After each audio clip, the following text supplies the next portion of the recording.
Сохранность языкового наследия обсудили в творческой обстановке в Национальной библиотеке имени Джамалдина Идиева. Там прошел вечер, приуроченный к декаде ингушского языка. Здесь же оценили работы начинающей художницы, члена Союза писателей Иосет Газдиевой. Ее произведения созданы по событиям 1944 года. На мероприятии также подвели итоги видеоконкурса чтецов, организованного совместно с нашей телекомпанией. Мадина Пугуева подробнее.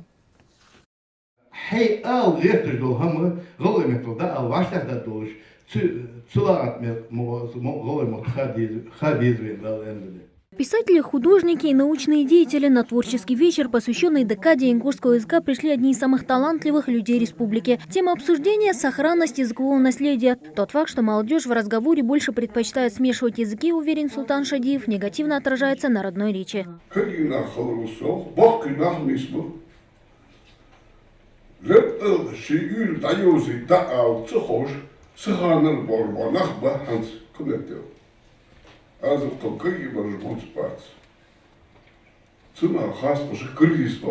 Между тем, воспитанники Сунжанского центра детского творчества пытаются доказать обратное. Литературно-музыкальная композиция в их исполнении не оставила равнодушным никого. Стихотворения на ингушском языке в рамках творческого вечера ребята читают с особым акцентом и душевностью.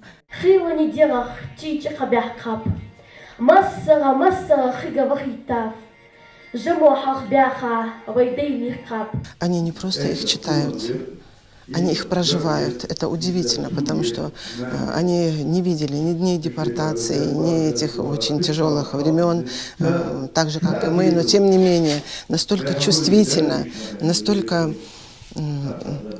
сегодня их слушаешь, ком в горле. Это у нас, наверное, необыкновенные дети, наверное, таких детей нет нигде. Продолжая литературный вечер, сотрудники Национальной библиотеки имени Джамалдина Идиева демонстрируют гостям книжную выставку под названием «Няна Мотлак Бацхаст». Здесь собраны лучшие работы ингушских писателей о родном языке, художественные произведения, словари и научные труды.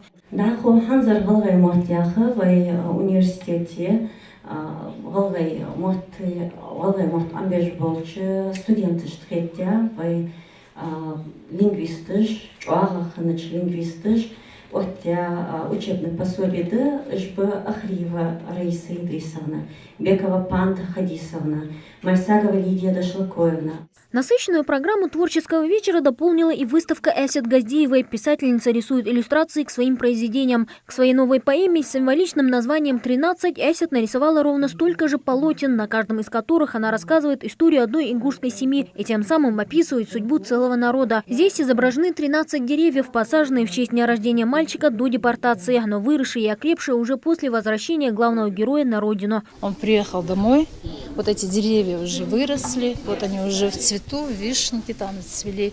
И последняя картина символизирует новую жизнь, зарождение новой жизни, нового саженца и рождение нового ребенка. Это уже его новая семья, которая берет продолжение от этого одного мальчика. Картины непрофессиональной художницы вызвали особый интерес у присутствующих. Одной из самых ярких стала иллюстрация под названием «Память сердца». Народный художник Ингушетии Муса Мартазанов с неподдельным интересом рассматривает полотно, представленное Иосет Газдиевой. Она, конечно, очень такая содержательная, емкая работа. Мы видим сердце, разрыв сердца, видим даже огонь над водой, даже вода загорелась. На заднем плане мы этот сюжет видим. Соединяющим звеном является поезд, который проходит через сердце человека, который прошел через эти сложности. Внизу мы видим могилы предков, оставленные в горной части Ингушетии. Также в рамках творческого вечера, приуроченного к декаде ингушского языка, в Национальной библиотеке подвели итоги видеоконкурса чтецов под названием «Галгаймот Няна Мот». Первое место в номинации «Возрастная категория от 11 до 14 лет» занял воспитанник Горского кадетского корпуса. А чтение авторского произведения Закиром Арапиевым до глубины души тронуло членов жюри и участников мероприятия. Ему также присуждено первое место, но уже в другой номинации.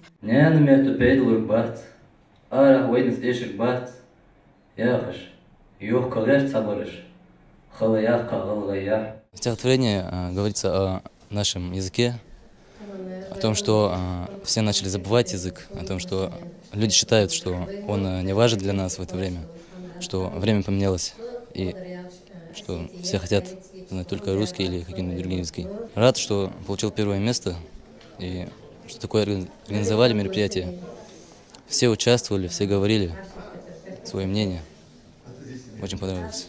Победителям вручили грамоты и подарки, а других участников видеопроекта поблагодарили за повышенную активность. Это, уверены организаторы, результат особого подхода к проведению творческого состязания. Конкурс прошел при поддержке национальной телерадиокомпании Ингушетия. Конечно, без информационной поддержки, без помощи телерадиокомпании провести данный проект было бы сложно, потому что задействовать людей, детей и привлечь внимание людей к чтению очень сложно. Поэтому в большей степени заинтересованность детей она также была вызвана подачей информационным телеканалом. Информацию о победителях конкурса разместят на сайте Национальной библиотеки, а видеоролики с их участием выложат в Ютубе. Очень скоро они наберут популярность среди пользователей сети, и вот тогда о юных талантах республики узнают сотни людей. Мадина Пугоева, Джамалил Тамасханов, Новости 24.